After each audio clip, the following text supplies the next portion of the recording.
O lugar que é bom pra mim é onde eu quiser estar. A estrela ainda brilha, ela é quem vai me guiar. Ser guerreira é minha sina, batalhando pra vencer. Tenho voz pra ser ouvida, tenho sonhos pra viver.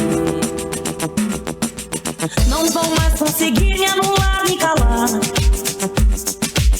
Ninguém vai me impedir de cantar e lutar. Seja em casa, no campo, na rua ou na praça, chega de mordaça, agora eu vou falar. Porque eu sou mulher pra fazer acontecer. Eu sou uma delas, são elas por elas, ocupando os espaços de poder. Porque eu sou mulher pra fazer acontecer. Eu sou uma delas, são elas por elas, ocupando os espaços de poder.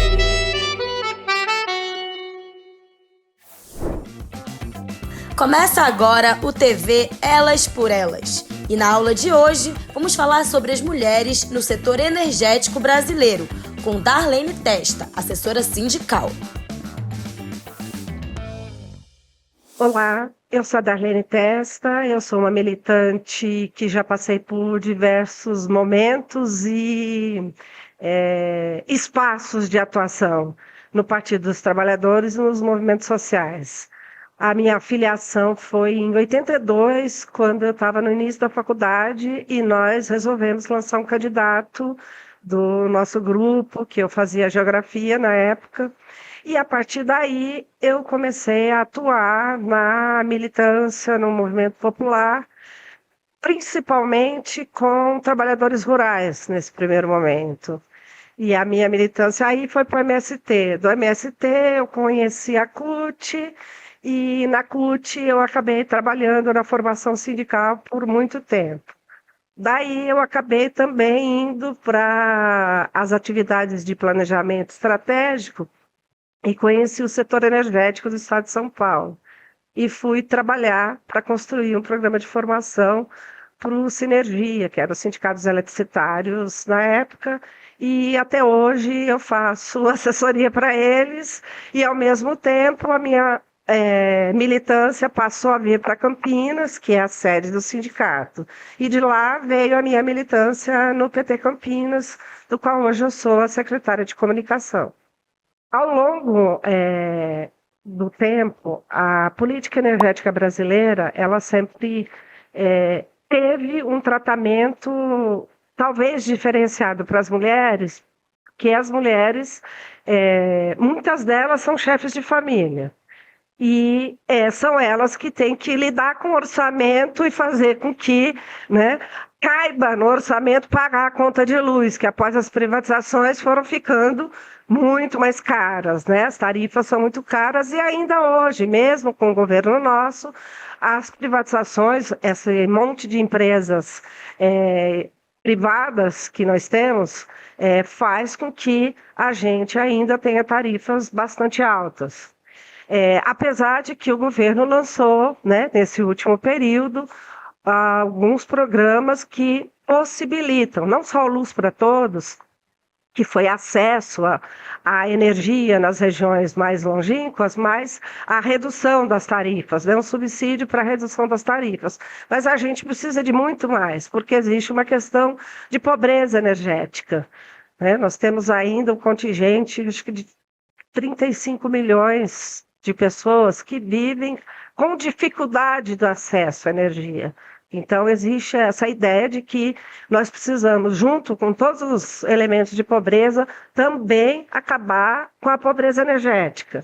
E essa é uma das tarefas que, em nível nacional, os trabalhadores do setor, né, também, além das suas tarefas, né, de discutir os seus direitos enquanto trabalhadores do setor, também atuam para que a gente possa ter um modelo de política energética que seja mais democrático e menos excludente. Então, essa é uma das tarefas às quais eu me incluo nesse papel de assessoria.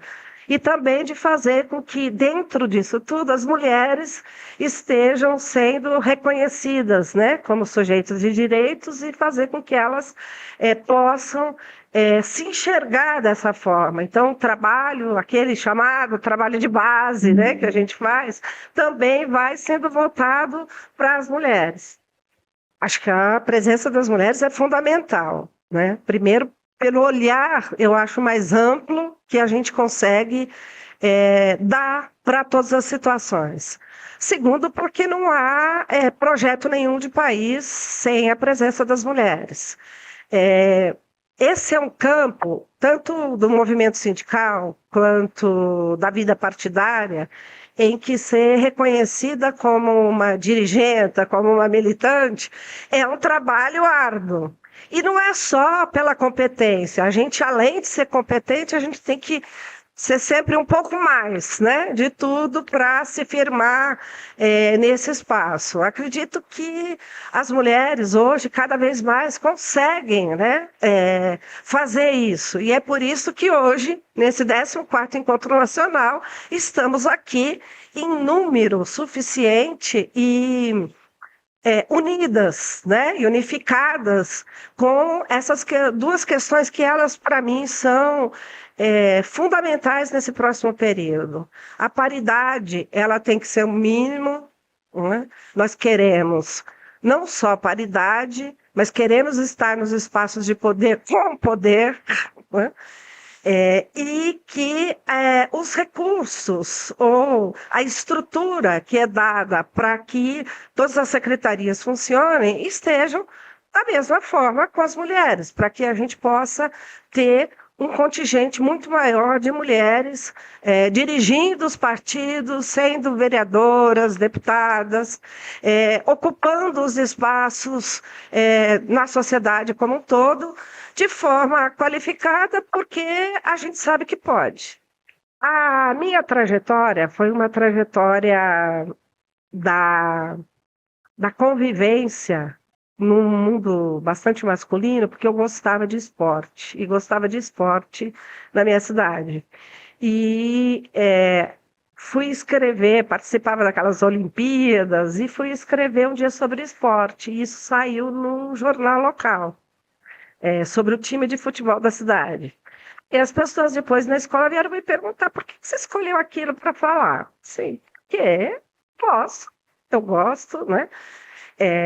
Disso nasceu, acho que foi mais se concretizando essa ideia de que a mulher pode fazer o que quer em qualquer espaço. E, a partir daí, a minha passagem, a minha trajetória na universidade foi sempre discutindo como a gente pode atuar de maneira a oferecer o conhecimento que a gente tem para transformar a realidade. Como que essa realidade é transformada num mundo muito masculino? E aí eu passei, então, a me aproximar mais dos movimentos, né? E com isso, quando eu cheguei no movimento sindical, que também é um movimento muito masculino, e o setor elétrico é um setor com quase 90% de homens, eu acho que você ter convicção do que você quer, capacidade para fazer e a doçura de enfrentar essas adversidades sem que a gente quebre, né, as flores, mas que a gente possa fazer com que a unidade de todas as pessoas que estão à sua volta vá trabalhando. Eu aprendi a militar pensando na escola Paulo Freireana, no trabalho de base, que é aquele que acolhe, que é aquele que conversa, que dialoga. Então, eu acho que isso acabou me dando essa possibilidade de dialogar com os diversos setores. E, mais atualmente, eu fui reeleita, né, secretária, coordenadora do setorial de energia, por conta dessa possibilidade, não só pelo conhecimento técnico na área da energia, mas principalmente pela capacidade de entender que todos nós juntas podemos fazer com que a realidade mude. E isso eu consegui articular as diversas particularidades que tem no setor, porque tem trabalhadores do setor de energia, engenheiros, trabalhadores das empresas de geração, distribuição, e a gente foi juntando tudo isso, os movimentos, e consegue hoje fazer esse debate da transição energética com esse olhar de que a gente precisa fazer transição energética para quem precisa.